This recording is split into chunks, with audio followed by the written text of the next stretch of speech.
Assalamualaikum warahmatullahi wabarakatuh. Halo guys, selamat datang di YouTube channel aku, Dewantika. Nah, ini adalah video pertama aku di YouTube channel ini. Dan sebelumnya aku pengen perkenalkan diri dulu ke kalian. Perkenalkan, aku Kartika Dewanti. Aku mahasiswa dari program studi Ilmu Komunikasi angkatan 2023 dari Fakultas Ilmu Sosial dan Ilmu Politik Universitas Bengkulu.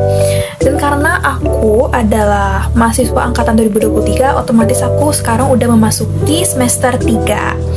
Nah, di sini, di video pertama ini, aku pengen sharing ke kalian salah satu materi yang aku pelajari dari mata kuliah yang aku dapetin di semester 3 ini, yaitu teori komunikasi kontemporer. Tentunya, mata kuliah ini pasti bakal kalian dapetin nanti buat kalian yang mau masuk ke program studi ilmu komunikasi. Dan sekarang aku pengen sharing-sharing dulu nih ke kalian. Pertama, mungkin kita bahas dulu nih pengertian dari teori komunikasi kontemporer. Apa sih komunikasi kontemporer itu? Nah, komunikasi kontemporer ini terdiri dari dua suku kata, yaitu komunikasi dan kontemporer. Secara harfiah, komunikasi ini berasal dari kata komunis yang artinya upaya untuk membangun kebersamaan antara dua orang ataupun lebih. Tapi secara ilmiah, komunikasi ini berasal dari kata to communicate yang artinya upaya untuk menyatakan pendapat, menyatakan perasaan, lalu juga untuk menyatakan informasi agar dapat dipahami oleh orang lain. Nah, untuk kontemporer ini berasal dari kata ko yang artinya bersama dan tempo yang artinya waktu. Jadi, kontemporer ini artinya waktu bersamaan. Secara umum, kontemporer ini artinya kekinian atau modern. Jadi, komunikasi kontemporer ini adalah perkembangan komunikasi yang terpengaruh oleh dampak modernisasi. Nah, di komunikasi kontemporer ini terdiri dari banyak banget teori. Salah satunya yaitu teori uses and gratification. Nah, ini istilah apa lagi sih uses and gratification? Teori uses and gratification ini dilahirkan oleh ketiga ilmuwan, yaitu Elihu Katz, J.G. Blumberg, dan juga Michel Gurevich. Nah, fenomena awalnya lahir teori uses and gratification ini karena ketiga ilmuwan tersebut melihat bahwa audiens itu memiliki hasrat baik secara psikologis ataupun sosial untuk memilih apa yang mereka inginkan dari adanya terpaan media. Menurut Dainton Marianne pada tahun 2018 dikatakan bahwa audiens itu tidak melihat pada medium yang mereka gunakan untuk mengirim sebuah pesan. Namun teori uses and gratification ini cenderung melihat mengapa audiens itu memilih medium yang mereka gunakan. Tersebut dikarenakan banyaknya pilihan medium yang dapat digunakan, maka muncullah preferensi bahwa itu sesuai dengan kebutuhan tiap-tiap individu. Teori uses and gratification ini lebih melihat ke alasan mengapa audiens itu memilih medium tersebut dan pada waktu apa mereka itu menggunakan medium tersebut. Nah, tadi kita udah bahas kan apa pengertian dari teori komunikasi kontemporer. Terus juga kita udah bahas sejarah dan juga definisi dari teori uses and gratification. Nah, sekarang kita bakal lebih lanjut bahas tentang teori uses and gratification, yaitu asumsi dari teori ini. Yuk, langsung aja. Nah, menurut Katz, pada tahun 1973, teori uses and gratification ini terdiri dari 3 asumsi. Yang pertama adalah audiens itu dihadapi oleh banyaknya pilihan media. Nah, munculnya banyaknya pilihan media ini karena media itu mencoba untuk memenuhi kebutuhan tiap audiens. Nah, di mana kebutuhan ini digambarkan dari segi psikologis dan juga sosial.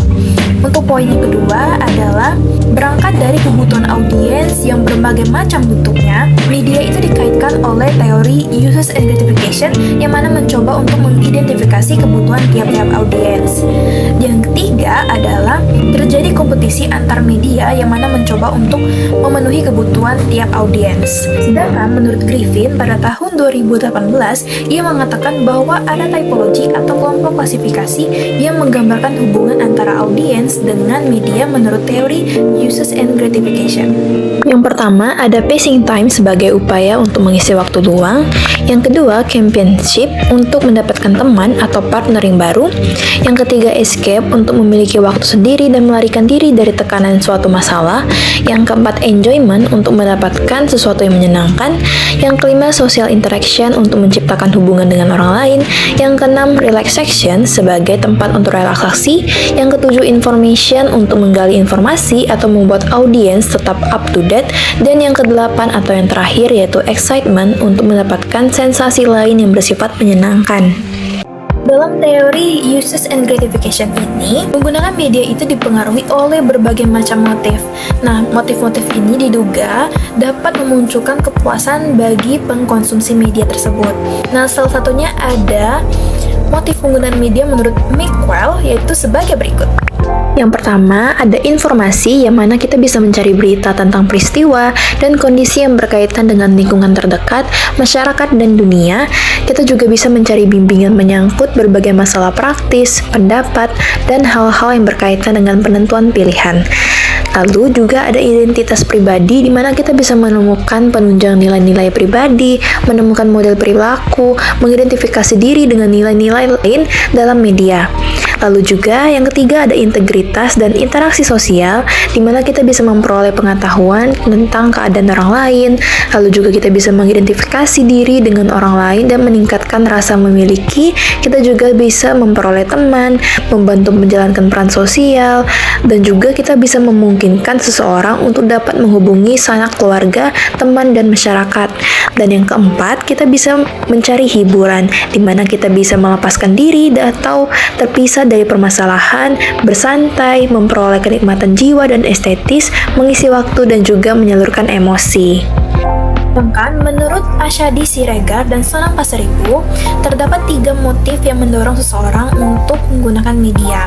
Yang pertama, itu seseorang disebut memiliki motif informasional jika ia mencari informasi untuk memenuhi kebutuhannya dan memperoleh kejelasan tentang sesuatu hal. Dan yang kedua, itu seseorang dikatakan memiliki motif edukasional jika ia mencari informasi karena didorong untuk memperoleh sesuatu untuk memenuhi kebutuhan ia dalam belajar atau memproses diri. Dan yang ketiga, seorang disebut memiliki motif hiburan jika ia mencari informasi untuk mencari kenangan-kenangan psikologis. Motif-motif yang tadi udah aku sebutin itu disebut sebagai gratification self, dimana menurut Holmgren, gratification self ini adalah kepuasan yang dicari atau diinginkan pengguna ketika menggunakan media tertentu. Dengan kata lain, pengguna akan memilih media atau tidak sesuai dengan sebab-sebab tertentu, yaitu motif yang mana sesuai dengan kebutuhan mereka. Nah, berdasarkan pendapat-pendapat tadi, dapat disimpulkan bahwa seseorang atau individu itu akan menggunakan media itu sesuai dengan kebutuhan mereka. Nah, tadi kita udah bahas tentang apa itu pengertian dari teori komunikasi kontemporer, terus juga kita udah bahas tentang definisi dan juga sejarah dari teori uses and gratification, terus juga kita udah bahas motif penggunaan, terus juga kita udah bahas asumsi dari teori uses and gratification. Nah, sekarang kita bakal lanjut bahas kelebihan dan juga kekurangan dari teori ini. Nah, apa aja sih kelebihan dan juga kekurangan dari teori uses and gratification ini? Yuk, langsung aja kita bahas. Kelebihan pertama dari teori uses and gratification ini yaitu dapat mengubah audiens yang tadinya pasif menjadi aktif. Kok bisa kayak gitu sih? Nah, begini. Jadi, audiens yang tadinya pasif, tapi karena mereka memiliki kebutuhan seperti mencari informasi atau membutuhkan hiburan, mereka menggunakan media untuk dapat memenuhi kepuasan mereka. Jadi, mereka yang tadinya pasif, mereka akan mencari sesuai dengan kebutuhan mereka. Misalnya, mereka mau mencari hiburan, mereka menggunakan media untuk mencari hiburan tersebut, dan mereka otomatis akan menjadi audiens yang aktif jika menggunakan media tersebut dalam jangka yang panjang. Yang kedua, teori uses and gratification ini dapat membantu kita untuk menjadi hubungan personal dengan orang lain. Kenapa? Karena media yang kita gunakan itu sesuai dengan fungsinya tadi, yaitu kita bisa menggunakan media untuk dapat berinteraksi dengan orang-orang yang mungkin belum pernah kita ketemui nih. Jadi kita bisa dapat kenalan, pertemanan lain dari berbagai penjuru di dunia yang menggunakan media tentunya. Yang ketiga dapat menjadi tempat untuk kita mencari hiburan. Di kelebihan yang ketiga ini, seperti yang aku omongin tadi, kalau misalkan kita itu, misalnya kita lagi capek-capeknya nih, habis pulang kerja atau habis pulang kuliah nih, kita butuh hiburan nih, kita buka aplikasi, contohnya kayak TikTok, kita bisa menggunakan TikTok itu untuk mencari hiburan, dan tentunya kita akan merasa puas karena sesuai dengan kebutuhan kita. Nah, selain kelebihan-kelebihan tadi, tentunya di teori uses and gratification ini ada kekurangan, guys. Nah, apa aja sih kekurangan dari teori ini? Yuk, langsung aja simak berikut ini. Kekurangan pertama dari teori uses and gratification ini yaitu terlalu sempit fokusnya, yaitu pada individu. Maksudnya tuh kayak gimana sih? Teori ini terlalu mengacu kepada konsep-konsep psikologis yang mengabaikan struktur sosial maupun tempat media itu berada. Yang kedua, teori uses and gratification ini tidak dapat menjelaskan efek dari media tersebut. Untuk lebih mudah memahaminya, kita bisa ambil contoh nih dari adanya mahasiswa yang habis pulang kuliah dan dia merasa membutuhkan hiburan nih. Dia bisa mengambil handphone dan mencari media sekiranya sesuai dengan kebutuhan dia. Contohnya yaitu TikTok. Di mana aplikasi TikTok ini adalah aplikasi di mana kita bisa mencari hiburan, informasi, dan lain-lain. Nah, karena tadi sesuai dengan kebutuhan dia, akhirnya individu tadi, seorang mahasiswa ini, akan menggunakan aplikasi TikTok itu untuk mencari hiburan. Dan biasa saja, ketika dia menggunakan aplikasi tersebut, dia tidak sadar berapa lama dia menggunakan aplikasi tersebut. Namun, ia tetap bisa merasa puas karena dia bisa memenuhi kebutuhan dia tadi dengan mendapatkan hiburan dari aplikasi TikTok tadi. Nah, memang teori uses and gratification ini bisa menjelaskan kenapa si individu tadi bisa merasa puas dengan aplikasi TikTok tadi, karena memang sesuai dengan kebutuhan yang dicari oleh individu tersebut. Namun, teori ini tidak bisa menjelaskan apa efek dari penggunaan aplikasi TikTok tadi selama berjam-jam. Itu yang aku sebut kenapa teori ini tidak bisa menjelaskan efek dari media tersebut dan hanya bisa fokus kepada stimulus penerimaan dari individu tersebut. Nah, kekurangan ketiga dari teori uses and gratification ini yaitu seseorang bisa menjadi bergantung terhadap media dan tidak dapat berkembang. Hal ini bisa terjadi jika individu tersebut menggunakan media itu dalam jangka yang panjang dan tidak dapat manage atau mengatur waktu dalam menggunakan media tersebut. Di paparan tadi kita bisa mengambil pembelajaran sedikit nih kalau kita mau menggunakan media. Kita harus tahu nih apa aja sih efek dari menggunakan media, dan juga kita harus tahu nih bagaimana cara mengatur ataupun memanage dalam menggunakan media tersebut. Kita bisa mencoba menggunakan aplikasi pengingat ataupun alarm yang ada di handphone kita agar kita bisa memanage waktu kita dalam menggunakan media tersebut. Oke guys, tadi kita udah dengar penjelasan tentang apa itu teori komunikasi kontemporer, terus juga sejarah dari teori uses and gratification, definisinya juga, terus juga kita udah dengar asumsi dari teori uses and gratification, terus juga kita udah tahu motif-motif apa aja sih yang ada dalam menggunakan media, terus juga kita udah tahu nih apa aja sih kelebihan dan kelemahan dari teori uses and gratification ini.